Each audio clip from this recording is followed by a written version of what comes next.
Hey crafty friends, this is Jenny from CraftTestDummies, and today we have a more in-depth review of the block printing stamps offered by Plaid as part of their fabric creations line.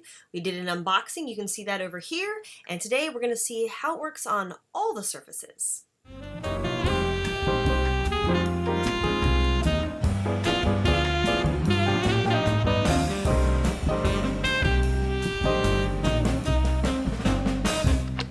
Okay, so I've opened one of the stamps up, and I just want to point out that when you open up the clamshell packaging, there are instructions on the inside. So there's a clamshell on one part, and then you get the instructions. So don't just like rip through the paper, because there are instructions in here.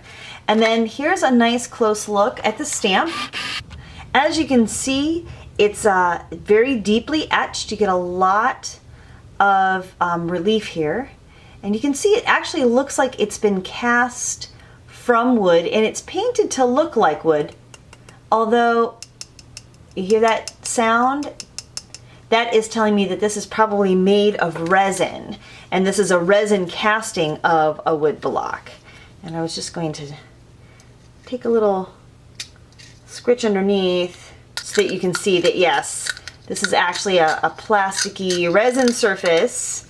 But that really shouldn't affect how it stamps, because they're imitations of wood blocks, and those are actually a little delicate to work with because of course they're wood. They absorb moisture and can warp. So we'll try these out and see how they work. Let's take another look at those foam blocks, and you can see here that they're very squishy. You can actually just squish them with your fingers, and they're nice and smooth. I did notice a little bit of an odor when I first pulled them out, and I let them kind of just air out for about an hour, and that chemically smell has now dissipated. So now I'm going to go ahead and ink up the block for the first time. I've got a little bit of the Fabric Creations paint, and I'm just going to put it here on this craft mat, which it matches, which is kind of fun. Like so. And then I'm going to take a little bit of the green and dab it on. And I'm going to take a little bit of the blue and dab it on. Like so. And then kind of mix it here. I like that the surface is painted yellow so that you can see if you've actually got enough coverage. This is a piece of fabric legging that I'm testing it on. So we can see what that color looks like on a dark surface, and we'll try it again on a light surface as well. So here I am trying it out on a baby onesie using a couple of different colors, and they do recommend that you put some cardboard in between the layers if you're stamping on clothing. Also, make sure you remember to wash first and don't use any fabric softener or dryer sheets, because that will actually help the paint adhere better. Now I'm going ahead and I'm trying it on some denim just to see how it takes on different textures of fabric. At this point, I'm not testing the paint, I'm testing the stamp. And what I'm finding is that even on the textured surface of the denim, I'm still getting a nice image. And you'll see here in this next one, I'm using a little bit more t-shirt fabric, which was very successful. Even this olefin, which is textured, gave a pretty nice imprint. But of course, we're not going to just use these block prints for fabric. I am a paper artist too, and so I wanted to try them on some watercolor paper, and you can see it gives a little bit of a texture, and then I took it right over to my journal. Now, I found that it was less successful when I just stamped right in my journal. If I go on the other side, I actually put that stamping block underneath, which gave the paper a little more give, and I got nicer results on that side. But the end result is that you can absolutely use these with your paper crafts as well.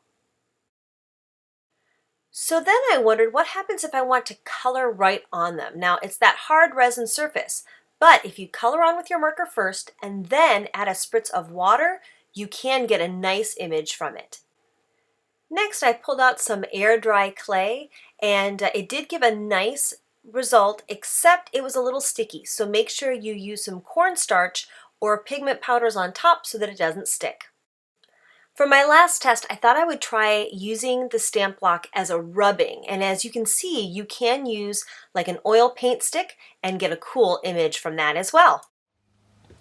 Okay, so now I'm going to give them a little cleanup. You can see I've used my stamps a couple of times, and they say just to use water and a little bit of cleaner and a brush. So I'm going to use this Martha Stewart Crafts brush and stencil cleaner that I have. I can just add 1 drop to the water and kind of swish it in there. And now I'm going to use the brush that I got in my kit, because you do want to get down in the nicks and crannies. This is an acrylic based paint, so you want to make sure that you clean it all out, otherwise it will build up and you'll lose the resolution of the stamp. I also recommend that while you're working, keep a tray with a little bit of water in the bottom so that you can just pop those in face down to keep that acrylic paint from hardening up until you actually get to the sink to clean them out. Thank you so much for watching. I hope you found this video helpful and informative and got some good ideas on how to use these really interesting stamps.